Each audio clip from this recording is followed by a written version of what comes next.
Bom dia a todos do nono ano, que é o professor Marcos Faber de Geografia. Estou passando aqui, então, para deixar as orientações sobre a atividade desta semana, né?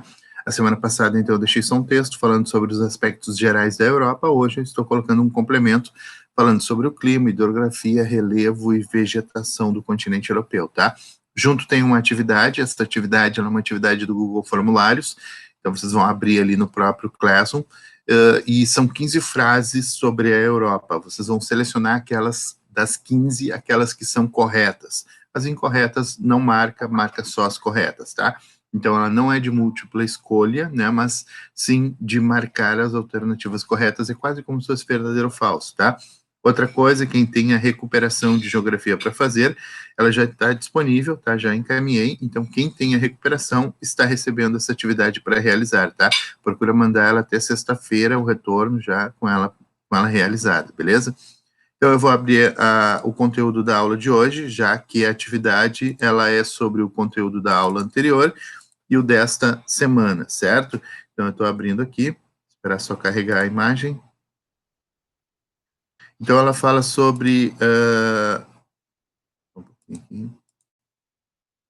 ela fala então sobre relevo, clima, hidrografia e vegetação na Europa, tá?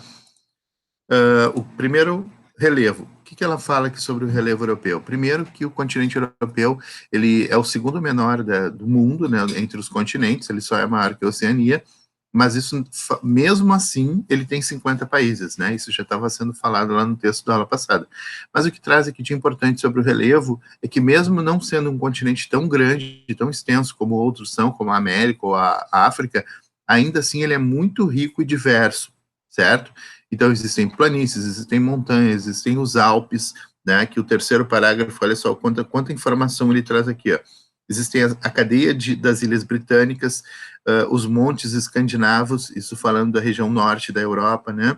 Os Alpes, principalmente na Suíça e na Áustria, pega um pedacinho da Itália também e da França, os Pirineus, os Balcãs, os Cárpatos, que ficam no sul, os montes Urais, a Cordilheira Penibética, aliás, e a cadeia do Cáucaso. Então, ela é muito rica no ponto de vista geográfico, certo? Depois ele, antes, falava um pouquinho sobre a cadeia de montanhas, sendo que a maior delas é o Planalto Central Russo, tá? A Rússia é o maior país do continente europeu, isso eu já falei na aula anterior, que apesar da Rússia ser o maior país em extensão do mundo, só uma parte, e uma parte menor, digamos um terço do continente europeu fica na Europa, o restante fica na Ásia, tá? Isso é importante também. E também fala aqui da planície germano-polonesa, né, que fica bem na Europa Central. E, obviamente, como já sugere o nome, fica entre a Alemanha e a Polônia, tá?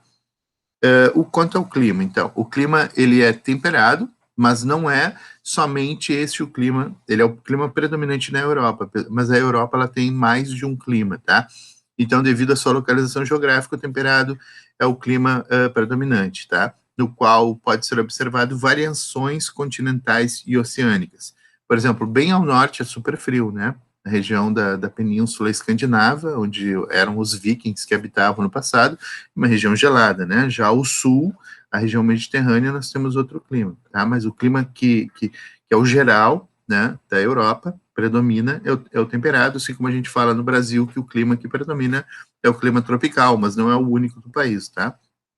As áreas, então, situadas na porção setentrional do continente apresentam temperaturas mais rigorosas no período de inverno, tá? E enquanto que as que estão no sul, né, têm amplitudes térmicas menores, quanto comparadas com o norte. Há regiões de clima, então, semiárido, mediterrâneo e polar. Por exemplo, lá o norte, a região da Escandinávia, vai ser polar. Já o sul, né, no extremo sul ali da Europa, na parte mediterrânea, onde pega boa parte, por exemplo, da Grécia e da Itália, nós temos um clima mediterrâneo, que é um clima super agradável e quente, tá? Inclusive com praias e tudo mais. Hidrografia, né, os rios, rios e mares, né? Então, são vários mares que banham a Europa, isso é uma curiosidade, porque, por exemplo, o Brasil é riquíssimo em água, mas não há mares aqui no Brasil. O que diferencia um mar? O que faz não ser um lago e ser mar, né? A questão da água mesmo, a água salgada. Então, o mar, ele tem água salgada. No Brasil, nós temos muitos rios e lagoas, que são de água doce, tá? Essa é a diferença. Então, no continente europeu também pode ser encontrados diversos rios, sendo os principais o Danúbio, que nasce na Alemanha e deságua no Mar Negro, o Volga, que inclusive é o maior rio da Europa, ele fica na Rússia, o rio Reno, que banha tanto a Alemanha quanto a França e deságua na Holanda. Na verdade, tanto o rio Reno quanto o rio Danúbio, eles passam por vários países, tá?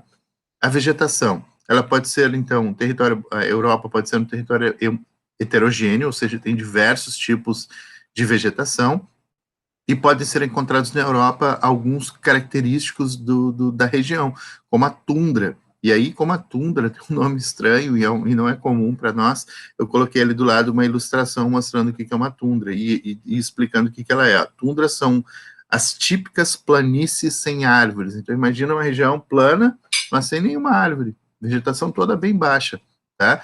E são localizados no norte da Europa. Nos Estados Unidos e Canadá também existem tundras, tá? Mas aqui a gente está falando da Europa. No inverno, elas ficam cobertas de neve, e até por isso que elas também não têm uma grande vegetação, né? Então, no inverno, fica tudo nevado ali, aquele campo que tu olha assim, tudo neve. E além da tundra, também existem as florestas de coníferas, que são os tipos de árvores, que também são chamadas de taiga, e a floresta temperada, que é a vegetação predominante do continente, tá? Então, claro, existem outras, né? Essas são as principais, beleza? Então, a floresta temperada é aquela que predomina no continente europeu, beleza? Então, esse é o conteúdo, bem simples, ainda estamos no conteúdo de introdução à Europa, né? Nós tivemos ali 2 aulas, essa é a segunda aula falando do continente europeu.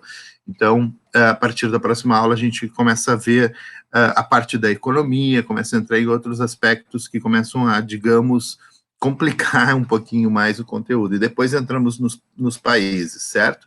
Então, a atividade que já está ali, ela é do Google Formulários. Vocês vão marcar, né, nessa atividade todas as alternativas que estão corretas, né? Não é uma só, não são todas. Vocês vão ler cada uma das 15 frases que estão ali e marcar as que estão corretas. E lembrando, quem tem a recuperação, eu já postei a recuperação, entrega até sexta-feira, preferencialmente. Se não conseguir até sexta, tenta entrar em contato ali comigo, botar alguma coisa, olha só, eu vou atrasar um pouquinho, me avisa, tá? Para eu poder fechar a nota direitinho, beleza? Então, boa semana a todos, até a semana que vem.